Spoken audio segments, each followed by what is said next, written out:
Hi everyone and welcome back to my channel. So this is going to be a bit of a different video, but I think it's going to be a really big part of my life, like our lives, and like probably my channel for like the future months of this year, because we are having a big house renovation. It's coming up soon. We're going to start at the very beginning of March, and I've had lots of questions about what we're going to have done, why we're extending and we're not moving, and loads of things like that. So I thought I would just do kind of like a chatty updatey video in this part, and then obviously if there are any questions down below then I will answer those, but then as it actually starts I'll do a before. I will like walk you through what the house looks like now in a different video, and then show you like maybe weekly or as progress like begins to start and things change, and then hopefully I can like walk you through from the beginning to hopefully the end. So if you want to find out a bit more about like our home renovations, how we're doing it, what we haven't done and all of that, then keep watching. So I'm not really sure where to start, but I guess like in terms of our house it'd probably be good to like go through a little bit of background about like how long we've been here, how we're going to do the work, that kind of thing. So I moved into this house when Bill was, I think he was about 7 or 8 months old, so that is over 7 years ago now, I think. Yes, because he's coming up to 8, so it's been a long time. And when I moved into this house it was in a real state, and I don't just mean like it needed a lick of paint, that kind of thing. Everything was kind of falling apart and we had to do a lot of work over the years. It's been a very big labour of love. It's taken a lot of time, it's taken a lot of money, but when I wanted to move back to where I live now, this is where all my family live, and it's quite a difficult place to sort of get on the ladder. The prices around here are not great at all, and I was living in a nearby town which I loved, but I just really wanted to be close to my family, and I really wanted my children to be able to grow up in the place that I grew up in, because I felt like it was a great place to be as a kid. Like I just felt safe and happy, and I just wanted to be back here. So I managed to try and like look around the houses that were available, and there were only 3 within my budget. My house that I lived in previously, my parents helped me get on the mortgage ladder by giving us some deposit towards that house, so we were able to get on the ladder that way. And then again, that one was a doer-upper, so I managed to make a profit on that, which I then used to try and scramble enough money together to try and move here. And I saw this house first. I really liked it. It's quite an unusual house. It was a dormer bungalow. It was a 2-bedroom at the time, and they said that one of the rooms downstairs was also a 3rd bedroom, but realistically, especially with kids, it just wasn't really a 3rd bedroom at all. It was just a random room. But we saw the other 2 houses, and this one I just kept coming back to it. The garden in particular is really big. It's quite long. We have a lot of space. We have like a little stream running through it. It felt like very idyllic. It felt like the place that I wanted my little boy to grow up in at the time, and we took a gamble. We were in a bit of a bidding war actually.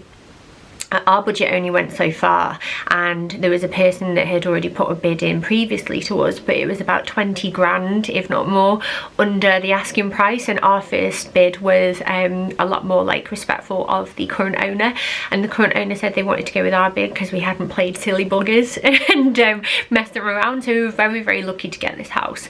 And when we moved in, there'd been loads of work that needed to do, so we had to replace all the carpets because they were literally threadbare, pulling away from the sides, like not even on the gripper rods anymore, some of them. One of them looked like a kaleidoscope, made you feel a bit like whew, every time you looked at it. Some of the windows are rotting because they were like the original windows, and they were wood windows, so they needed replacing. And slowly but surely we just started like fixing things as we went. And then we applied for our first remortgage back before Daisy was born, and we applied for that remortgage. We were successful because we wanted to turn the other half of the dormers in this house into like bigger rooms. So it's hard to explain because dormers are quite quite weird. You don't see them that often, but basically in the eaves of the house, you know, your roof is like this. At our house it kind of like, this is front on, so sideways on it looks like this, and then out of the side of each roof we have like these boxes coming out which would turn into rooms, and we had them come out on one side of the house, so in this bedroom now that I'm sat in, and then in Bill and Daisy's current room, but the other sides of the house were still in the eaves, so they were like rooms we chop like the roof in half. They all had sloped roofs and like little windows at the side, but there wasn't very much headspace. So in one half of the house we had a very small toilet, and then in the other half we had the separate bath and sink. So it was a very unusual setup because you'd have to go for a wee and then come out, walk across the landing and go and wash your hands. It was really weird, but we managed to turn the bathroom into Daisy's bedroom, and we managed to turn the toilet into our current bathroom. I think I have a few vlogs from way back when if you want to see more on that, but it managed, like we did it. It didn't cost us too much, and it worked really well for a good length of time. But we've gotten to a point now where quite a few things in our house are breaking, which I'll move on to in a minute. But also we are seeing the full effects of what it's like to have 5 of us in this house. Now Stan is coming up to 2, Daisy's nearly 4, and Bill will be 8 in June.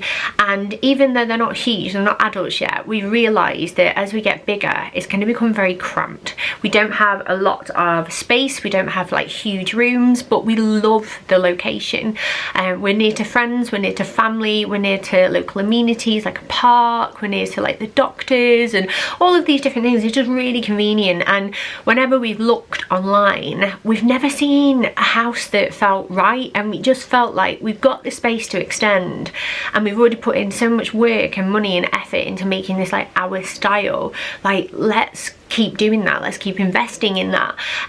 So we decided we would do that. We would avoid things like, say, like stamp duty or solicitors fees or moving fees, like rental fees, that kind of thing, and we would just invest that money instead into remortgaging and doing like a really big extension. It is going to be quite big, so the money that we would have otherwise like remortgaged for and moved with, we've decided to inject into this house, and we're going to turn it from a 3-bedroom house into a 4-bedroom house. We are going to give that new bedroom an ensuite as per like our architect's advice. When you get to a certain level of bathrooms, they tend to advise, not bathrooms, when you get to a certain level of bedrooms, they tend to advise that you up your bathroom as well if you ever are going to sell in the future. However, I want this to be like our forever home. Like Mark and I both feel that way. We're extending downstairs, adjoining our separate garage to the house to make that more secure. We're adding in a utility room, and we are knocking down our very manky and falling apart conservatory to make a extension out into the back, where we've got a really large kitchen, dining, living space at the back of the house, which is kind of our like what we really want and what we're really excited to have. And it was another reason why we decided not to move, because we could ultimately find a bigger property, but then that property would still have a lot of work needed to be done to it in order to make it a house that was like our dream house, if that makes sense. So yeah, that's what we're having done. Now, in terms of the things that are like falling apart, our garage drastically needs a new roof. The guttering has fallen off and it's leaking inside now, and it's only a matter of time until that gets really bad, and obviously repairing that would be quite a fair bit of money anyway. And then the conservatory, the guttering on that is sagging so much now that it looks like eventually in the future it's going to fall off. Sorry, the doorbell went. God, it's so annoying when that happens. Where was I? Right, the conservatory. So that is like another problem area, because I remember when we moved into this house initially, I thought the conservatory was really cool. I was like, right, this is a halfway point between the garden and the house. It would be great for sunny days and extra space, and quickly learned that in winter it is freezing, and in the summer it's just too hot. You feel like stifled in there, and it's a really uncomfortable room to be in. It's great for drying laundry in though, and hiding a load of crap, but it's just not been the space that I hoped it would be, and it's kind of disappointing. There are lots of creaks and cracks within it, so we get a very excessive amount of bugs in the conservatory. So slugs, snails, woodlice, flies, spiders, you name it. It's like part of a zoo in there. And then our cats kind of dominate that room as well, because it's where the cat flap is, so they're in there a lot. And it's got double glazing, but it's blown, so you can't really see out of it properly anyway. And the guttering outside is completely sagging, as I mentioned. I think I've mentioned that, so it looks like it's going to fall off.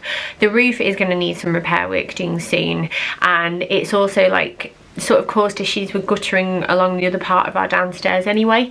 So all of these jobs we knew that needed like doing, and it's also one of those things where you think, if we're going to do it, let's do it properly. So we have been able to remortgage this time round. We were very fortunate that because we made a profit on my last house, our mortgage wasn't like gigantic anyway, and we've been paying as much as we could over previous years to sort of make sure that we had like the best rates that we could. Our loan to value went down, which is the good way. So our loan was smaller compared to the value of our house when we got it reassessed for like how much it was worth and things like that. And we just sort of, we always had this in the plan, and now we get to do it, which is really exciting, but also slightly terrifying, because it's one of those things where we could make do in this house and we could just, you know, buy more storage and sort that out and things like that. But we also felt like the age gaps with the kids were slightly awkward as well, because our boys are about 6 years apart in age, which is a huge gap, we feel, in terms of like where they're both at in their lives at the moment. And then Daisy's slap bang in the middle, but eventually it would be inappropriate for Daisy to share with Bill, and then if she started sharing with Stanley, eventually it would be inappropriate for them to share as well.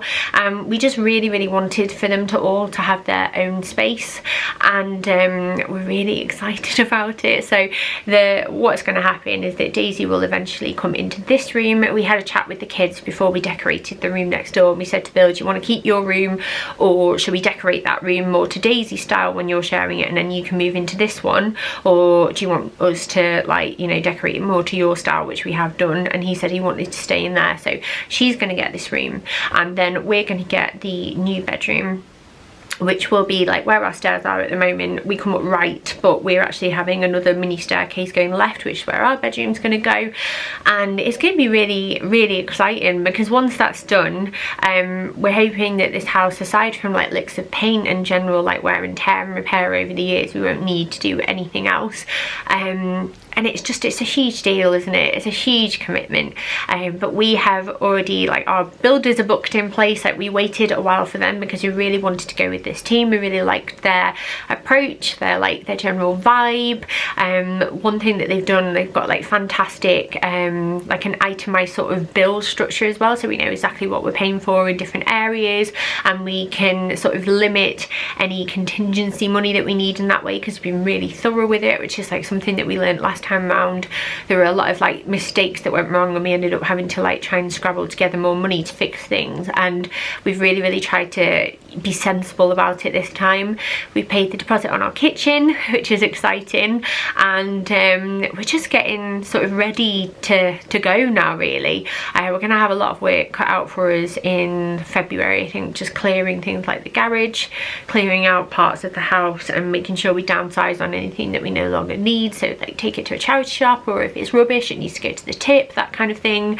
But it's exciting. It's just kind of surreal as well, because you just never really ever think that you're going to get to this point, do you, in life?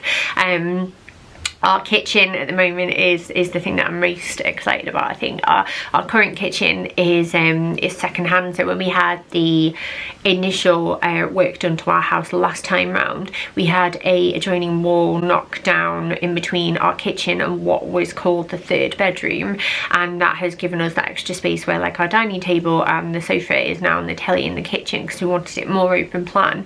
And that was a great decision. It served us really well because we spend more time as a family. But also what we needed doing drastically was a new boiler. It was in the corner of the kitchen but on the floor. It was huge, but it needed replacing urgently. It was in not a very good state, and with that being ripped up, it not only damaged the floor, it damaged the worktops, it damaged the kitchen cupboards near it, and our builder actually got us a second-hand kitchen out of somebody else's house and just made it fit into our house for the time being. But all of our appliances are second-hand as well, so our fridge is second-hand, and that is slowly but surely, it's just not as cold as it used to be. Our oven, like the hob, I have to light it with matches now because it doesn't light properly anymore at all. And like just little things like our trim around the worktop has come away because it's got like swollen with water, and there's just loads of little bits where like things are slowly starting to show their age. And I'm just really excited to have a brand new kitchen because I've never had one before. I've never been through the process before. It's really confusing because you think, God, this is a big commitment. So you look at all these colour palettes and you're like, oh, do I like this one? And I think I like it, but what if when it's in my house I hate it, or it's too dark, or it's too light, or it scuffs, or it stains? And I guess you just got to go with your gut and what you like. But we've done all the design. I won't bore you with all of that today because it will make this a really long video, but I will try and do like updates as I've mentioned and show you like how we're preparing for it if you want to see like how we're clearing out everything and what we're going to do. And we anticipate that we're going to try and stay here for as long as we can, and then obviously we do have family nearby if we do need to like sleep at their house just while things are being done. Our builders have said they're going to try and like build everything first and then knock through towards the end, so fingers crossed we can still stay here for the meantime, just for everybody's sanity really, I guess. But it's going to be exciting. So if you've got any like questions or anything you want to know, or like if you've got any advice for me, because I will take it, then let me know down in the comments below. But I hope you enjoyed this update. I will be sharing lots more very soon, and yeah, thank you so much for watching, and I'll hopefully see you next time. Bye!